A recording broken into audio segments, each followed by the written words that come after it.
সংসদ মানুক আর না মানুক, গণভোটের রায় আমরা বাস্তবায়ন করব, আদায় করে ছাড়ব। জেনজিরা একজনকে সরাইয়া আরেকজনকে বসানোর জন্য এখানে আন্দোলন করে, তারা ব্যক্তির এবং লিঙ্গের পরিবর্তন করার জন্য এই যুদ্ধ করে নাই। ফ্যাসিবাদের চাতাকলে পিষ্ট করেছিল সেই বন্দোবস্ত পরিবর্তনের জন্য। আমাদেরও লড়াই তাই।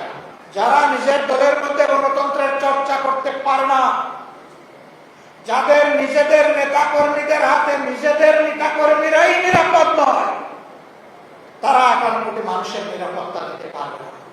জনগণ ঠিকই বুঝেছে, ২৪শে জনগণ ঠিকই রায় দিয়েছে। হয়তো প্রশ্ন করতে পারেন, রায় যদি আপনারা পেয়ে থাকেন তাইলে সরকার গঠন করতে পারলেন না কেন? আমাদের রায়কে হাইজ্যাক করা হয়েছে, ডাকাতি করা হয়েছে, জনগণকে অপমান করা হয়েছে এবং ইতিমধ্যেই তার রাজসাক্ষীও পাওয়া গেছে।